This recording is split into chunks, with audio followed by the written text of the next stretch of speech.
Ranjith sir sir start చేయమంటారా? Start sir. Good morning, students.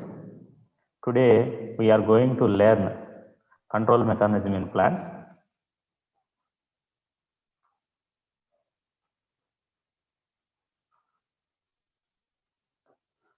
My name is I. Ranjit Kumar, School Assistant Bioscience, ZPHS Jallepalli, Khammam district. Today we are going to learn the topic control mechanism in plants. Before going to learn this topic, first we will remember about stimulus and response.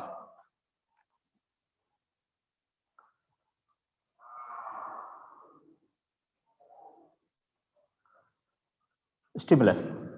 You already learned about stimulus at the beginning of this chapter. A stimulus means a detectable change in the physical or chemical structure of an organism's internal or external environment. Any change happen surrounding us known as stimulus. We receive stimuluses. We receive stimuluses through our sense organs. A stimulus may be internal or external. Stimulus may happen external to our body or in our body. This is stimulus, receiving stimulus is very important. A living organism reacts to the stimulus. Each and every living organism must react to the stimulus. For example, touch. Touch is also a stimulus to us. Pain, light, smell, taste, each and everything. These are all are examples for external stimulus. Internal changes. Internal changes. Some pain in our stomach or head, or blood pressure, or heart beating. These all changes are stimulus to us. Next, response. You already learn about response. Stimulus and response happens together. All living organisms respond to stimuli. If anyone touch our body or handshake, we feel that. The receiving the touch is stimulus. We will respond to according to stimulus. Example, not only in animals, plants also. Plants grow towards the sunlight. Here, sunlight is the stimulus. Growing towards sunlight is response.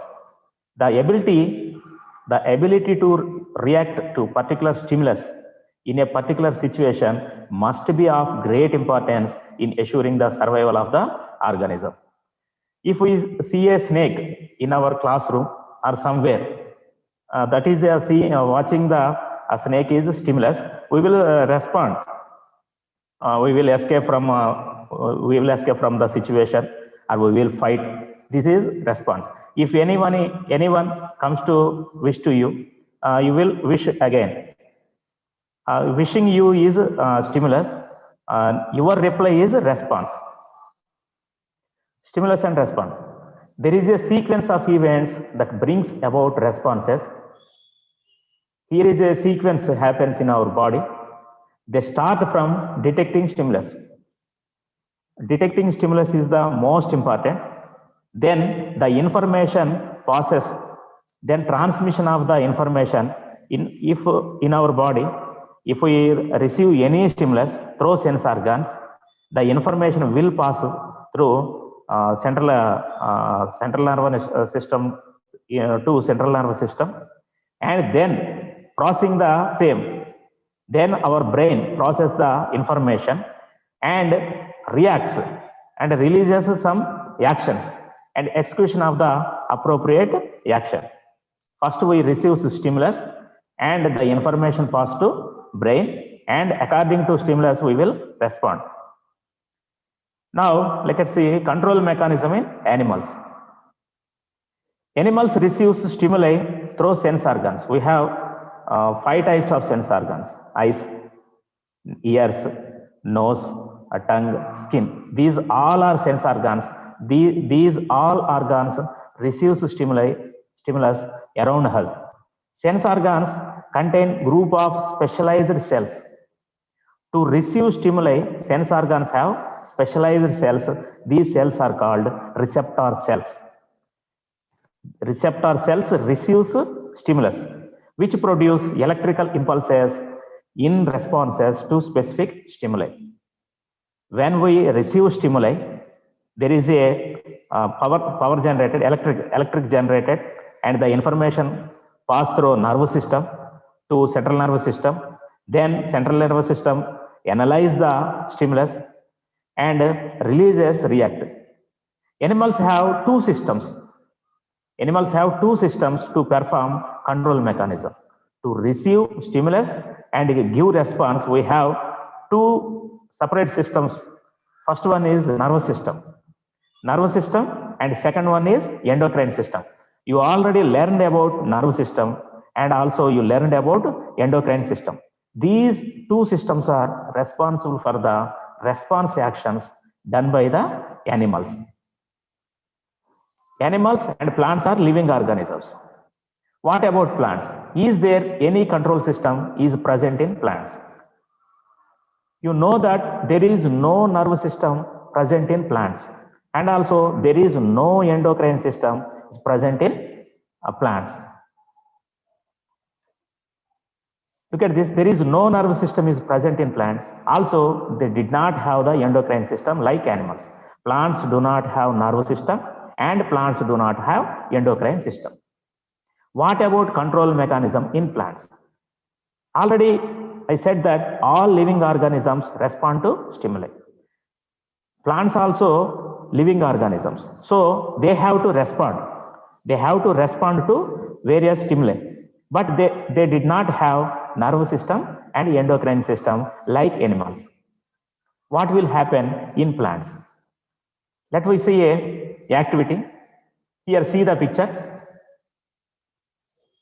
The plant name is Mimosa pudica, scientific name Mimosa pudica. In Telugu, we said that Attipatti. Also in English said that touch me not plant or shy plant. You can observe this plant in our playground and near fields. If we try to touch the plant leaves, if we try to here see the picture, there he is touching the plant. If we touch the plant, the leaves will fold. If we touch the plant, the leaf will fold. That means here our touch is stimulus to the plant and folding is response of the plant.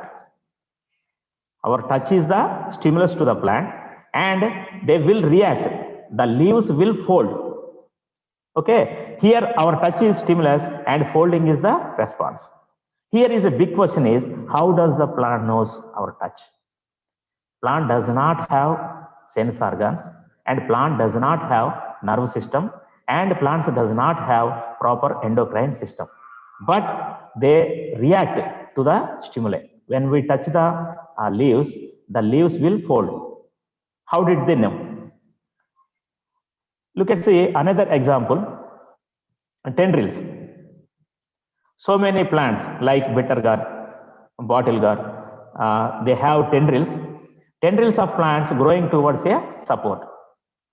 Tendrils always go towards the support. Here the support is stimulus.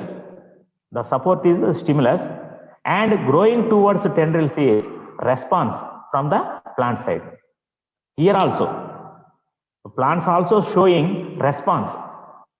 They recognize the stimulus. The stimulus here, stimulus is support and growing through the support is the response.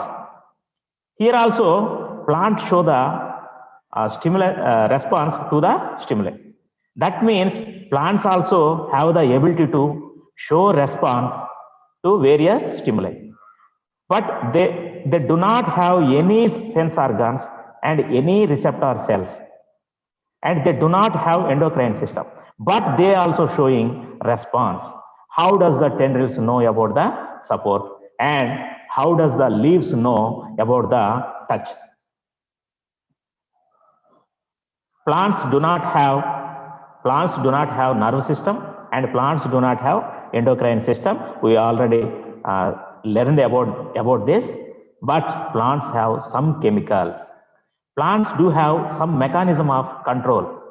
Plants do have some mechanism of control. They did not have nervous system and they did not have proper endocrine system, but plants have some control mechanism by means of some chemicals. They have some chemicals like hormones, like our hormones. They also perform like hormones, but they not have hormone. But we cannot say that hormones. They all are chemicals.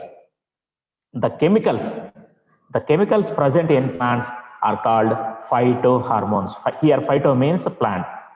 Here, phyto means plants. Scientists named as a Thiman suggests the term phytohormones to these chemicals. Now we are saying this as growth regulators. Plants did not have nervous system and plants did not have endocrine system, but to maintain control mechanism, they have some chemicals named as phytohormones. Now we are saying these as growth regulators. With the help of these phytohormones, plant can sense the presence of stimuli like light. They react to light, and also they react to heat, they react to water, they react to touch, they react to pressure, and they react to chemicals, and they react to gravity, etc. All stimuli they will receive these type of stimuli and they show response. Phytohormones are the chemical messengers, not like hormones.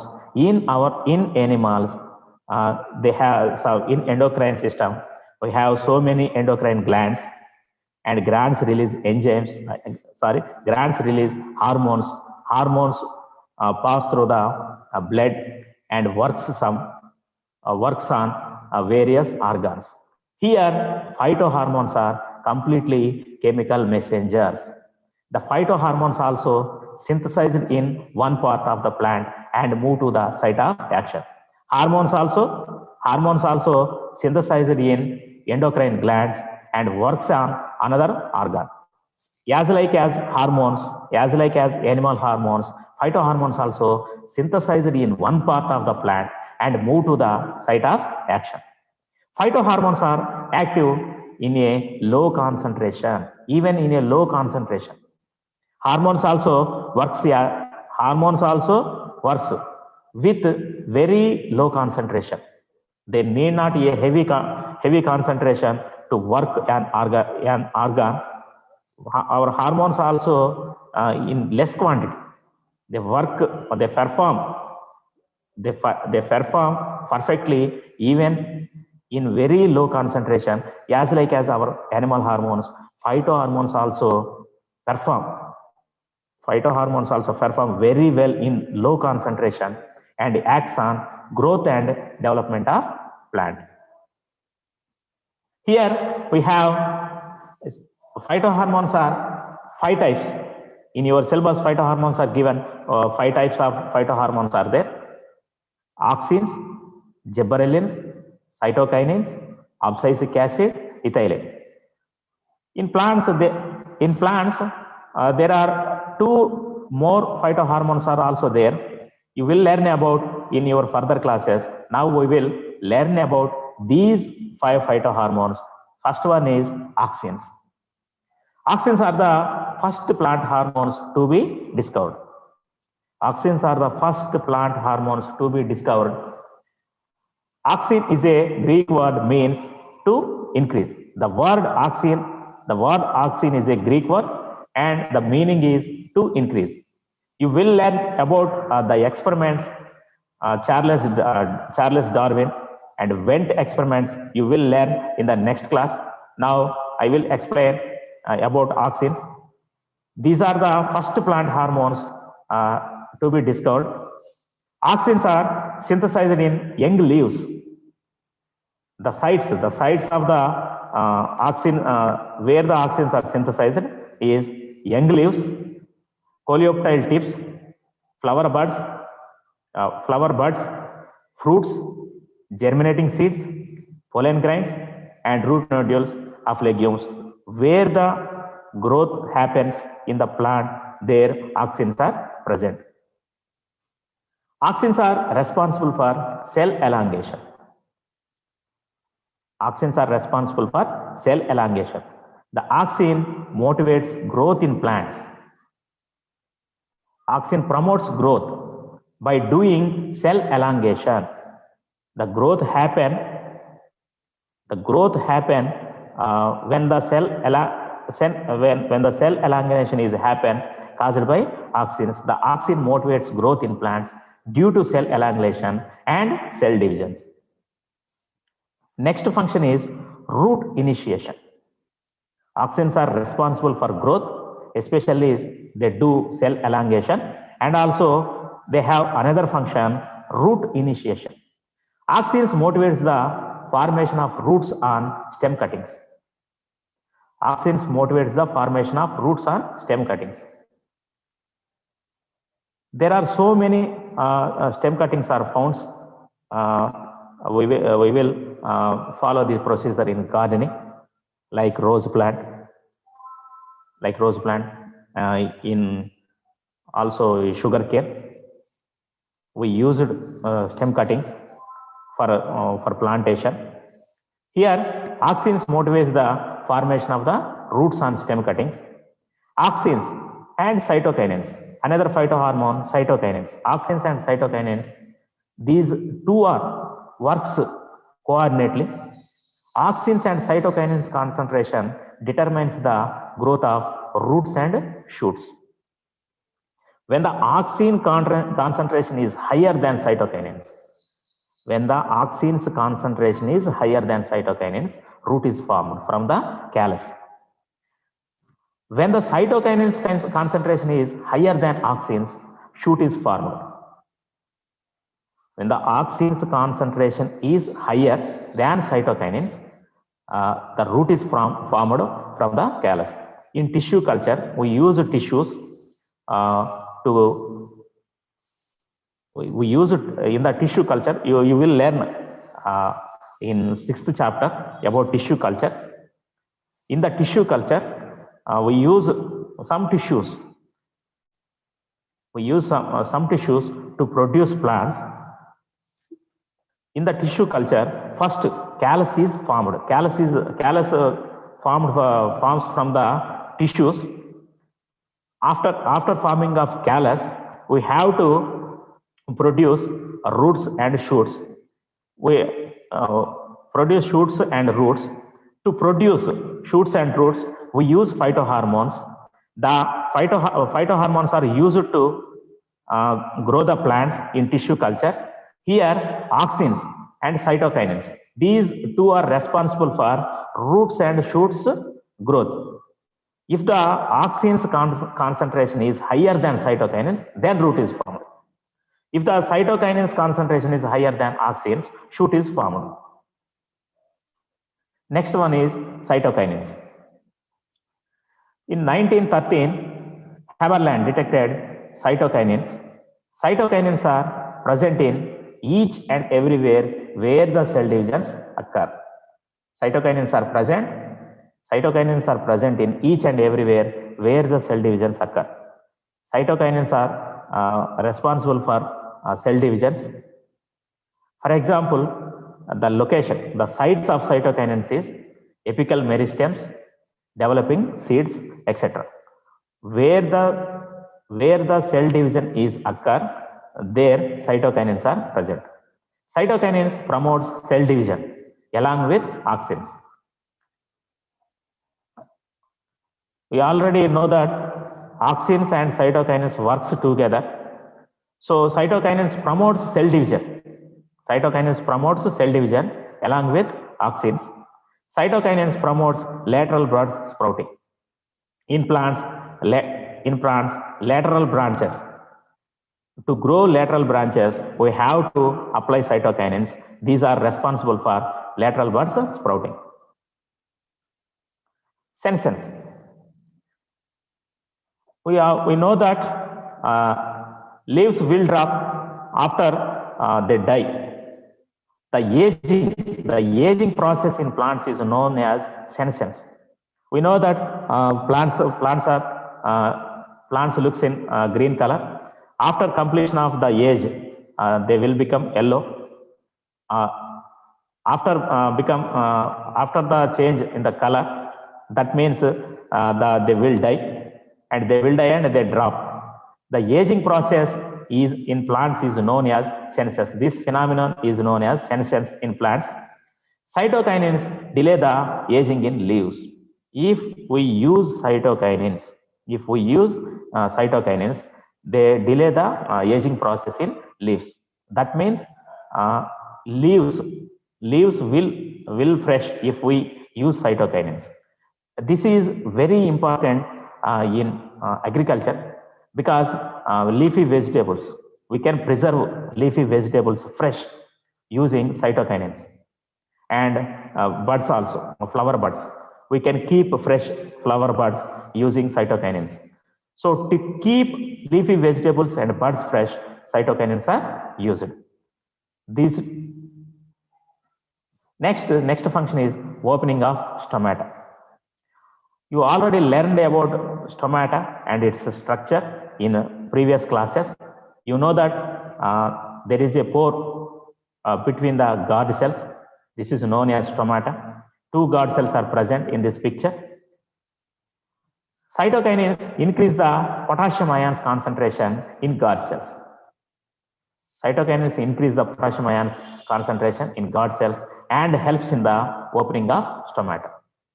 If cytokinins are used, stomata will be opened. Next, gibberellins. Gibberellins are also another type of phytohormones. These also are responsible for plant growth and development. Gibberellins were discovered by Japanese scientists. The term also Japanese word. In the beginning of 20th century, rice plants affected by a disease named Bakane. This Bakane name is a Japanese word. In English, we can say that foolish seedling disease. The Bakane disease is known as foolish seedling disease. Foolish seedling disease. Scientists discovered that this Bakane disease is caused by a fungus, Gibberella fujikuroi. The fungus name is Gibberella fujikuroi. In the disease, rice plants become taller and thinner and paler than normal plants. There is no need for the growth of that rice plant, but they will grow when affected by these fungus. They will grow taller and thinner and paler. The yielding is become low when they concentrate on the height of the plant. That's why farmers will lose when the foolish seedling disease happen to their rice fields. Japanese scientists discovered the cause for the foolish seedling disease. A fungus. This is due to a fungus, Gibberella fujikuroi. Japanese scientists discovered that Gibberella fujikuroi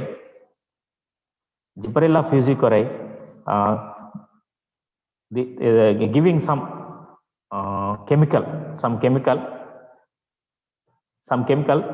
and they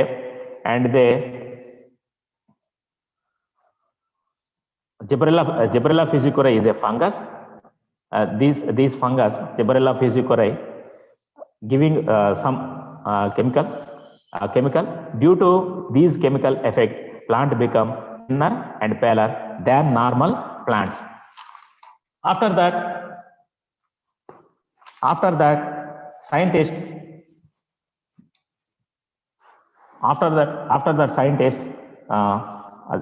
Gibberella fujikuroi secreting some chemical.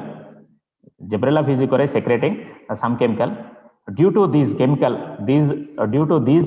activity, the rice plants become taller, thinner, and paler than normal plants.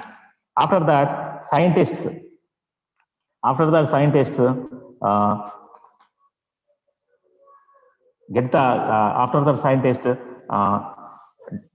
did experiments, and they named the chemical as gibberellins using the name Gibberella fujikuroi. These gibberellins also present in plants. Also, these gibberellins are natural phytohormones. They also present in plants like auxins and cytokinins. The gibberellins also responsible for responsible for plant growth and development. The main function is elongation of stems. Gibberellins are responsible for elongation of stems. Gibberellins promotes the rapid elongation of internodes. Gibberellins promotes the rapid elongation of internodes. Auxins are responsible for cell elongation. Auxins are responsible for cell elongation. These gibberellins are responsible for nodes elongation. The number of nodes remain the same. Only the node will elong. Next, germination of seeds. Gibberellins are responsible for seed germination. Gibberellins motivates seed germination by mobilizing reserve food material. In seeds, gibberellins prepares the seeds to grow, to germinate. Gibberellins motivate seed germination by mobilizing reserve food material present in the seed. Gibberellins motivate the formation of enzymes in seeds, especially amylase enzyme. This leads to germination. Application of gibberellins induce the flowering in rosette plant. Breaking the dormant seeds and buds. Dormancy. Some seeds of some species do not germinate even under favorable conditions. Some seeds never germinate. If we put the seed in favorable conditions, they will not germinate. This character is called as dormancy. This character is called as dormancy. If the seeds in dormancy, they will not germinate. When we apply gibberellins to that seeds, the gibberellins breaking the dormancy and the seed is ready to germinate. Seeds of some species do not germinate even under favorable conditions. This is called dormancy. Application of gibberellins make the seeds to germinate by breaking its dormancy. Next, development of seedless fruits, especially in grapes. In grapes, gibberellins promotes the formation of seedless fruits. That means these fruit does not have seeds. It is very good to eat if grapes does not have seeds. And also, if we apply grapes, not only seedless fruits, they also promote the elongation of peduncle. That means so the fruits are formed apart from each other. This is very important feature for the farmers. If we apply gibberellins on grapes, they promotes the formation of seedless fruits and also elongation of peduncle. Next one, abscisic acid. Auxins, cytokinins, and gibberellins. These three are growth regulators. They increase the growth in plant, but abscisic acid and ethylene, these two are growth inhibitors. They stop the growth and development of the plant. Abscisic acid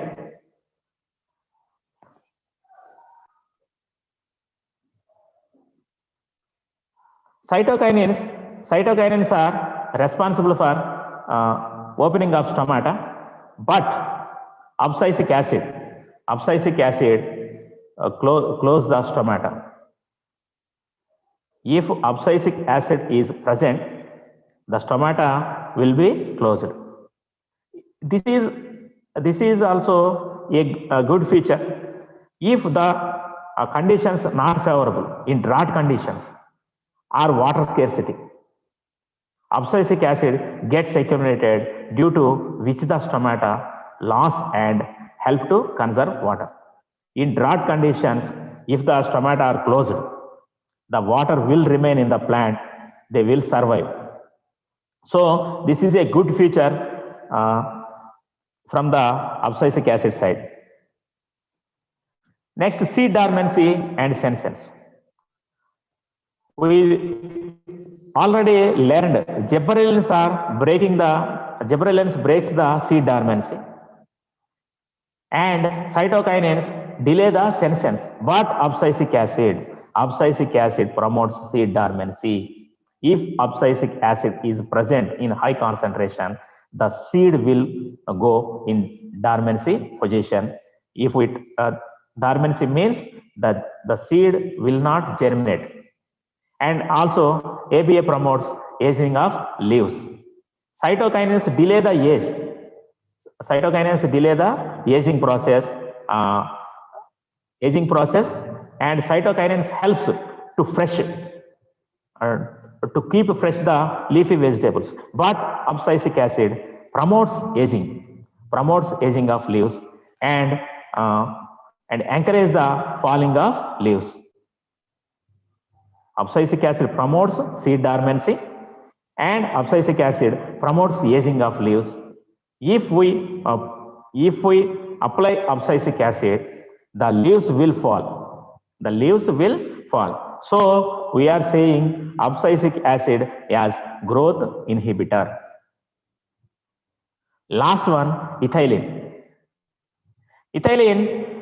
These all are chemicals: abscisic acid, cytokinins, gibberellins, auxins.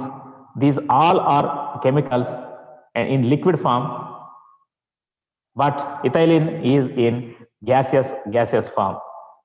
Ethylene have so many functions. Ethylene also growth inhibitor like abscisic acid. Ethylene is responsible for fruits ripening. If ethylene concentration is high, the fruits will ripen early. You know that in our homes there is a ripened fruit is available in a basket. If we bring tomatoes and there is one or two ripened fruits, automatically other fruits also will ripen. That means the ripened fruit release ethylene gas. Ethylene gas encourages the ripening of fruit. This is also a good feature. But if the ethylene is in very high conditions,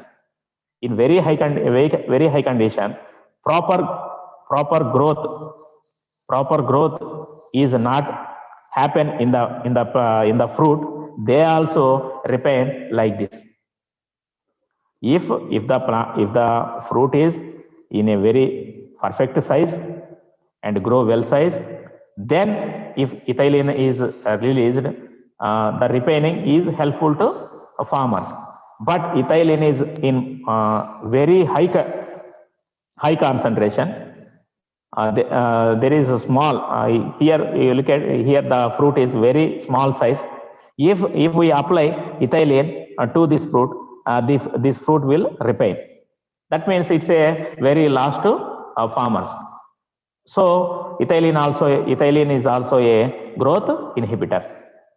We learned about phytohormones today class. Phytohormones are 5: auxins, cytokinins, gibberellins, abscisic acid, and ethylene. Growth regulators are auxins, cytokinins, and gibberellins. These three are growth regulators. Abscisic acid and ethylene, these two are growth inhibitors. In the next class, you will learn about trophic movements. Auxins, especially beginning of the lesson,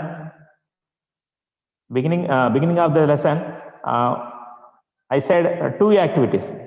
Here, Mimosa pudica, Attipatti. If we touch the plant leaves, the leaves will fold. And another activity,